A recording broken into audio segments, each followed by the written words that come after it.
Baik, kita akan melaksanakan untuk ibadah pemakaman untuk almarhum Bapak Lee Bison yang telah meninggalkan kita dari hari Jumat yang lalu. Dan hari ini merupakan hari yang terakhir kita bersama dengan almarhum. Dan kita meyakini Tuhan yang sudah merencanakan semuanya dengan baik dan tentunya untuk mendatangkan kebaikan bagi kita semua. Kita akan masuk di dalam pujian nomor 8. Kita akan menaikkan pujian ini, Hanya Yesus Jawaban Hidup.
Sungguh benar Tuhan Yesus, Engkau hanyalah jawaban bagi kami satu-satunya atas setiap lembah kekelaman yang kami alami.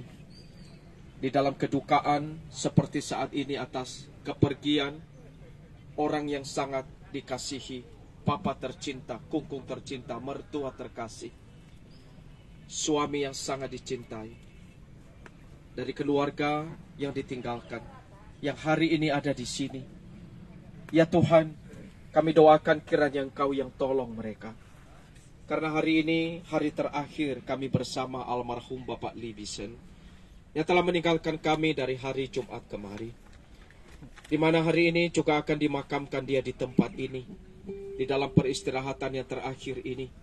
Kami doakan kiranya Kau yang kuatkan keluarga dan juga memberkati untuk pemakaman ini.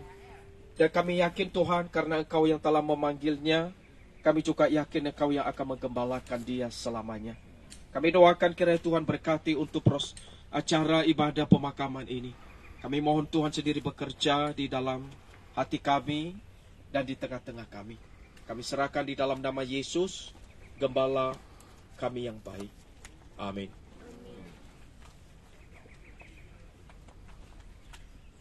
Mari kita lihat firman Tuhan. Mari kita buka 1 Tesalonika pasal 4 ayat 13 sampai 18.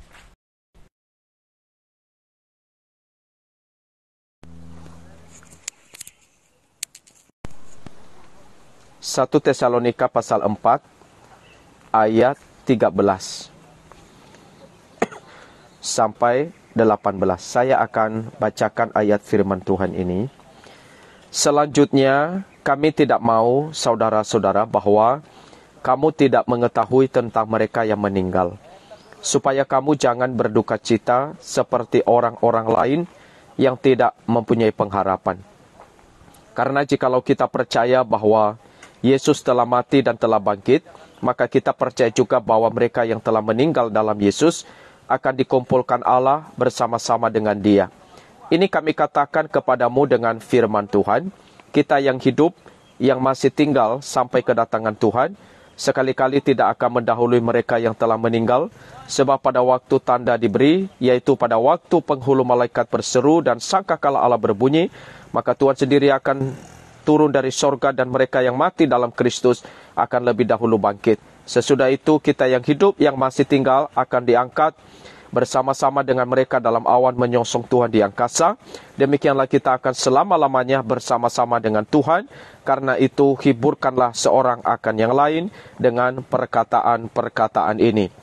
Saudara, ada beberapa hal yang diungkapkan, yang disingkapkan oleh firman Tuhan ini kepada kita terkait dengan kehidupan kita setelah kita meninggalkan dunia ini, atau setelah kita meninggal gitu ya. Dan nanti setelah itu bagaimana? Nah, ini ayat-ayat ini memberitahukan kepada kita, khususnya yang pertama di dalam ayat yang ke-14.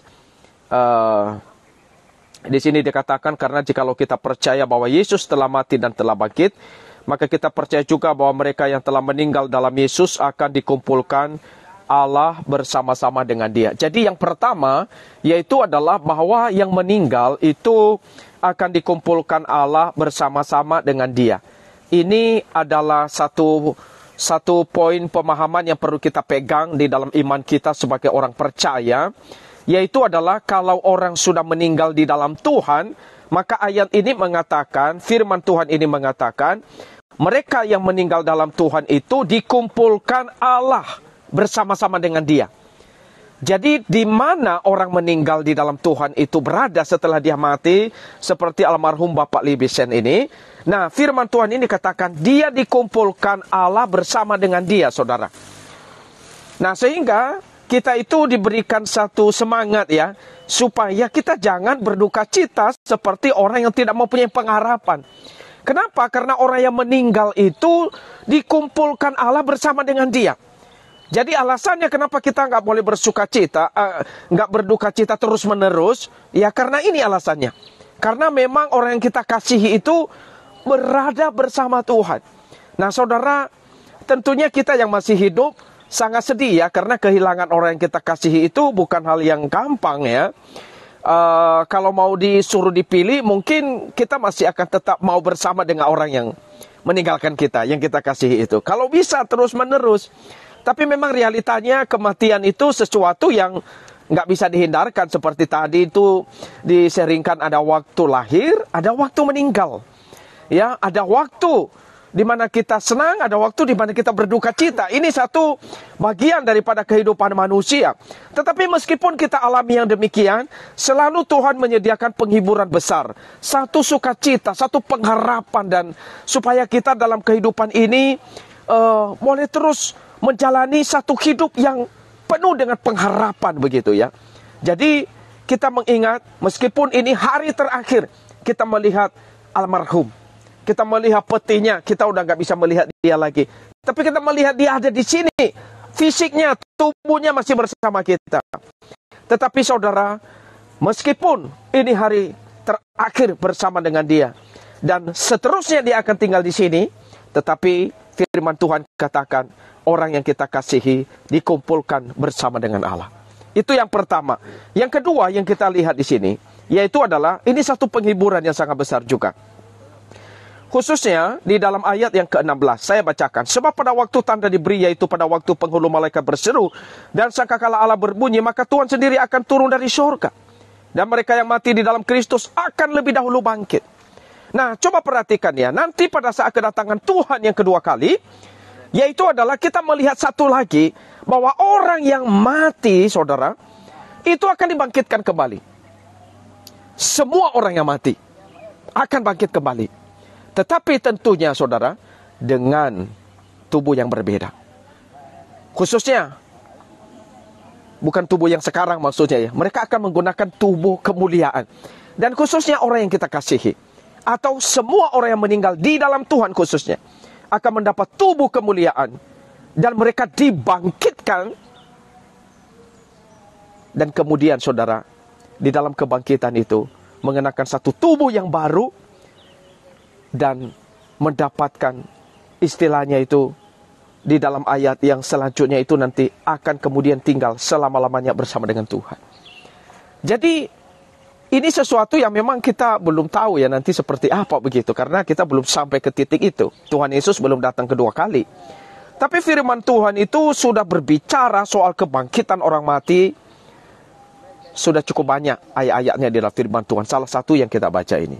Jadi kebangkitan itu ada. Cuma memang nanti ini kebangkitan saat kedatangan Tuhan yang kedua kali. Dan tentunya kita menggunakan tubuh yang baru. Ya, seperti waktu Yesus Kristus itu bangkit ya. Kalau kita lihat, dia kan bangkit.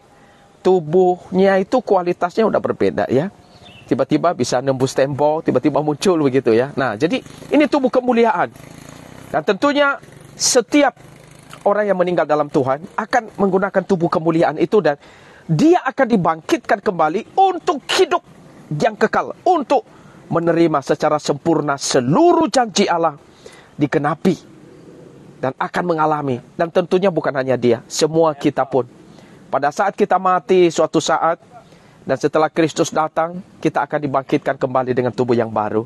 Sehingga pengharapan kita adalah orang yang kita kasihi hari ini, meskipun telah meninggalkan kita. Tapi jangan salah, di ayat yang ke-18, ayat 17 itu dikatakan, demikianlah kita akan selama-lamanya bersama-sama dengan Tuhan. Maksudnya apa?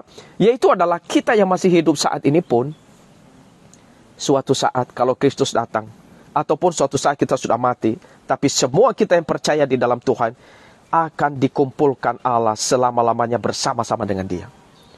Jadi ini satu sukacita dan pengharapan untuk kita, orang-orang yang sudah ada di dalam Tuhan.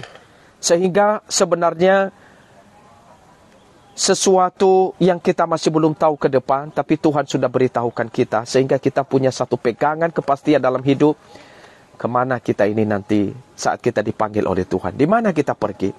Maka berdasarkan firman Tuhan ini, mari kita melihat orang yang kita kasihi sekarang sudah bersama dengan Tuhan. Dan nanti Kristus datang kedua kali, dia akan dibangkitkan kembali dengan tubuh yang baru. Dan seterusnya setelah Kristus datang kedua kali, semua kita yang percaya ini akan dikumpulkan bersama-sama dengan Allah. Ini sukacitanya, ini pengharapan kita. Dan Allah pasti akan menggenapinya suatu saat. Meskipun saat ini kita belum melihat, tapi kita percaya bahwa Tuhan akan menggenapi dan melakukannya. Nah, tentunya kita yang masih hidup, masih menantikan kedatangan Tuhan kita. Mungkin kita akan menantikan, kalau enggak eskatologi umum, kedatangan Kristus, tapi ada yang namanya eskatologi pribadi ya, sebelum kita dipanggil oleh Tuhan. Nah, di dalam masa waktu yang disediakan oleh Tuhan ini kepada kita, apa yang perlu kita lakukan? Karena hidup itu kan terus berlangsung, berlanjut. Ya, tidak berhenti sampai di sini. Hidup itu akan terus berjalan ke depan. Apakah kita terus berdiam diri, berpangku tangan dan tidak melakukan sesuatu? Saudara, setiap kali ada orang meninggal, kita selalu diingatkan bahwa hidup kita itu singkat, sehingga ada sesuatu yang perlu kita kerjakan di dalam hidup ini. Nah, kira-kira apa yang perlu kita kerjakan dalam hidup ini? Kita yang sudah mengenal Tuhan itu apa yang perlu kita kerjakan? Nah, saudara-saudara, saya mendorong untuk setiap kita yang ada di sini, yang sudah mengenal Tuhan, mari mulai terus untuk berkarya bagi Tuhan. Terus melayani Tuhan. Ya, kalau kita sudah keluarga, sudah melayani Tuhan, sudah setia selama ini, terus setia. Jangan kita meninggalkan Tuhan, meninggalkan gereja, meninggalkan pelayanan, meninggalkan iman kita. Boleh terus kita memberi diri dipakai Tuhan luar biasa.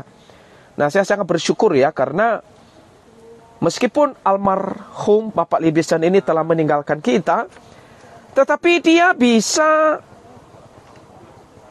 memilih Tuhan sebagai Tuhan dan Juru Selamatnya. Dan lebih daripada itu, satu sukacita saya juga adalah karena melihat keluarga ini, keluarga khususnya anak-anak yang ditinggalkan, keluarga yang melayani Tuhan. Ya, baik Korudi juga seorang yang melayani Tuhan ya, Korudi ya, betul ya. Pak Hengki juga seorang yang luar biasa bayar harga untuk pelayanan. Saat ini sedang melanjut studi baru saja ya. Baru memulai studi, tapi sudah menghadapi tantangan yang enggak gampang ya. Untuk Pak Hengki yang sekarang sedang studi di STTRI, mestinya Pak Hengki hari ini ikut retret STTRI di Puncak ya. Tapi harus ada di sini karena orang tua yang harus dimakamkan hari ini. Tantangannya rasanya kok setelah mengikut Tuhan bukannya berkurang tapi bertambah begitu ya. Gitu. Tetapi saudara-saudara, di sini kita melihat itu Tuhan pasti punya rencana-rencana. Tetapi saudara, bersyukur meskipun ada tantangan, tetapi Pak Hengki menghadapi semua ini karena iman di dalam Tuhan. Ada menghadapinya dalam iman bersama Tuhan. Jadi kita meyakini Tuhan pasti punya rencana-rencana yang baik, yang pasti mendatangkan kebaikan. Maka harapan saya, meskipun saat ini sedang ada pergumulan, tetapi kiranya keluarga ini boleh tetap menyatakan satu kesaksian iman yang boleh memberkati lebih banyak orang, sehingga juga dituntun untuk makin mengenal Tuhan. Saya berharap keluarga Korudi, keluarga Pak Hengki juga menjadi keluarga yang makin terus ke depan diberkati Tuhan, baik di dalam pelayanan, dalam pekerjaan, dalam keluarga, studi, cucu-cucu, ya, cucu-cucu daripada almarhum. Cucu almarhum berapa orang? Ada 6 orang apa? 6 ya, pas ya 6 orang ya. Pak Hengki 4 ya apa? Oh 3. Oh iya. Coba berapa orang? Cowok 3. 3. Oh ya pas ya. Ya, ini luar biasa. Mana tahu nanti di antara mereka ada juga yang mengikuti jejak papanya ya, jadi hamba Tuhan juga ya. Di antara 6 orang ini ya. Berharap, saya terharu, siapa namanya yang pegang salib, dia nyanyi suaranya kencang luar biasa ya. Bagus ya. Ini calon-calon hamba Tuhan di kemudian hari. Ya. Iya, oh iya, ya. Jadi bersyukur ini keluarga semua di dalam Tuhan.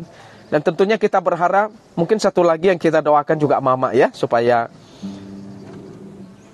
seperti doa Korudi kemarin, berharap satu keluarga semua diselamatkan oleh Tuhan. Nah, kita berharap hal itu sungguh digenapi oleh Tuhan, dan saya yakin tepat pada waktunya Tuhan akan menjawab doa kita semuanya. Tuhan masih sisakan mama untuk Korudi, untuk Pak Hengki, dan untuk cucu-cucu semua. Biarlah boleh terus makin menyayangi mama, ya, merawat, dan tentunya juga menyatakan kasih Kristus, sehingga juga dia bisa melihat Tuhan sangat mengasihi dia. Dan Tuhan boleh terus memberkati keluarga ini sebagai keluarga yang saling mendukung, saling memelihara kasih persaudaraan, kasih kepada Tuhan, dan juga menjadi berkat bagi sesama umat manusia. Tuhan Yesus memberkati semuanya. Kita akan menaburkan bunga. Kita akan sambil menaikkan satu pujian. Pasti Tuhan beserta kamu nomor 9. Dimulai dari Korudi dulu ya. Korudi tabur bunga. Saya kurang tahu mungkin belakangnya bisa di ini ya. Jadi muter ya, muter. Sedikit-sedikit aja bunganya ya, karena nanti dipakai lagi untuk setelah terakhir ya, ditutup. Nah, dikit-dikit aja taruh di atas ya. Dimulai dari Korudi, Pak Hengki, baru kemudian nanti mantu cucu-cucu. Oke.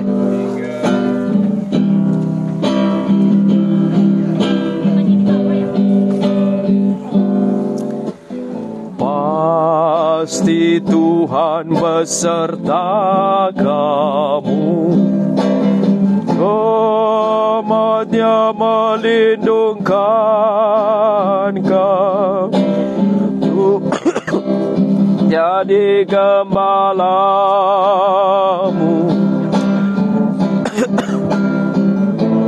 bertemu lagi, bertemu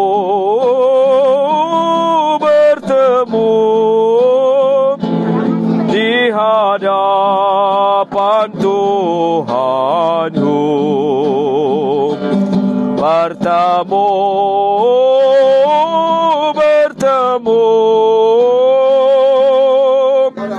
pasti Tuhan beserta kamu. Bait yang kedua, pelan-pelan ya. Pasti Tuhan beserta kamu, rayap Tuhan menangkan kau, Tuhan jadi pemimpinmu, sampai kita bertemu lagi, bertemu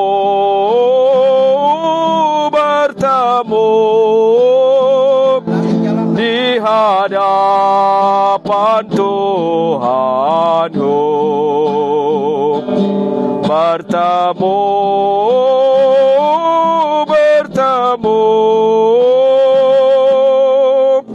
pasti Tuhan beserta kamu.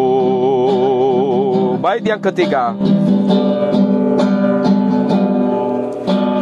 pasti Tuhan beserta kamu, kasih-Nya menghantar kamu, damai sentosa hidupmu, sampai kita bertemu lagi, bertemu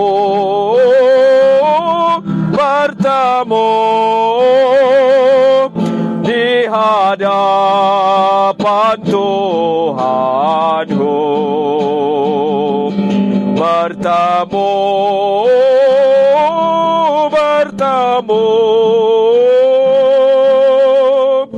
pasti Tuhan beserta kamu. Masih ada yang mau tabur bunga?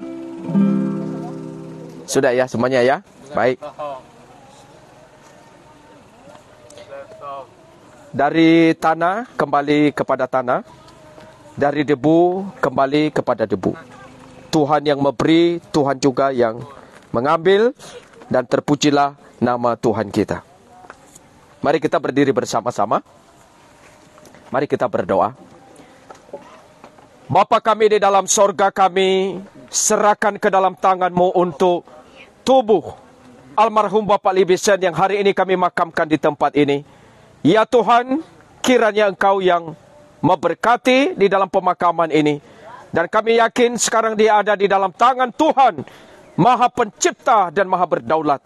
Baik tubuhnya dan juga rohnya sekarang ada di dalam penggembalaan Engkau. Kami doakan kiranya Engkau yang juga menolong, khususnya keluarga yang ditinggalkan, baik istri daripada almarhum, Kiranya Engkau juga berkati, beri kekuatan, kesehatan. Bahkan juga memberikan dia anugerah untuk mendapatkan cinta kasih, keselamatan dari Yesus Kristus yang Maha Kasih. Sehingga dia juga boleh mengalami anugerah damai dan berkat sorgawi di dalam hidupnya. Kami doakan berkati baik Korudi dan Pak Hengki, anak almarhum yang ditinggalkan. Tuhan juga tolong mereka, baik istri mereka, anak-anak mereka, keenam cucu almarhum yang ditinggalkan.